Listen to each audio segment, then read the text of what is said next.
Welcome back to another episode of Storytime with the Minis. Today we have A Friend for Einstein, The Smallest Stallion by Charlie Cantrell and Dr. Rachel Wagner. This book is dedicated to fur babies and those who love them. Far from the loud city streets, just past the rickety rack of hard-working tractors, and behind the gates of a horse farm, there lived a little foal. His name was Einstein, and he was the smallest horse ever born. He was a miniature horse. Every morning after a hearty breakfast of oats, milk, and hay, Einstein would follow his mother out of their stall and into the paddock to explore.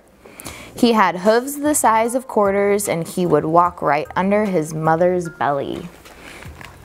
Being so low to the ground, Einstein could see things up close, like the speckles on a tiger lily, his favorite flower. In most ways, though, Einstein was like any other horse. He loved to gallop and hop, sniff and trot, and lie in the warm sun. One day, while grazing in his pen, Einstein spotted a herd of miniature horses nearby. They dashed and darted, they zigzagged and sauntered. Their shiny tails whipped in the wind, and Einstein jumped with excitement, longing to join them. But as much as he might want to, the little colt just wasn't big enough to play with the other horses. When Einstein went to sleep that night, he dreamed of the day he could run with the herd. There was no escaping it. Einstein was lonely.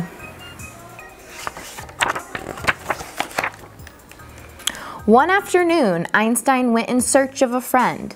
In the field, he came across a pair of kittens.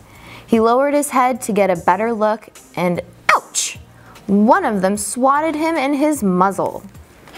They mooed and hissed, scrambled and scurried. Einstein couldn't keep them straight as they wrestled each other. Feeling a little dizzy, he continued on his way. Those crazy cats were definitely not the right playmates for him. Next, Einstein spotted some ducks by the pond. Quack, quack, quack, quack, they said loudly as they waddled off, clearly not interested in befriending a horse, even a little one. Maybe it was because he didn't know how to swim. Taking time out for a snack, Einstein noticed something in the grass.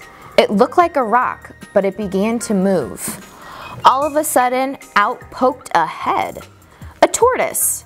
Einstein frisked in front of the gentle reptile, inviting it to play tag. The tortoise followed very slowly.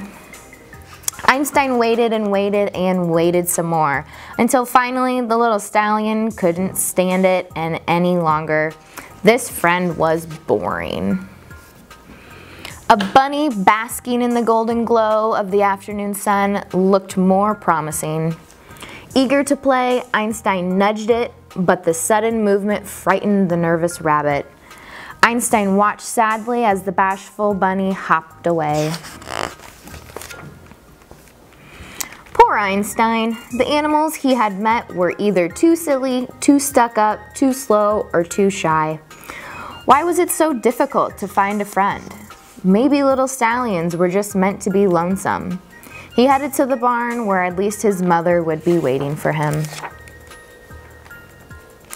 Back by his pen, Einstein was in for a surprise. An odd-looking creature was poking his head through the fence. It was a dog with a snub nose, wrinkly eyes, and a head as big as the moon. She didn't have much of a tail, but what she did have was wiggling.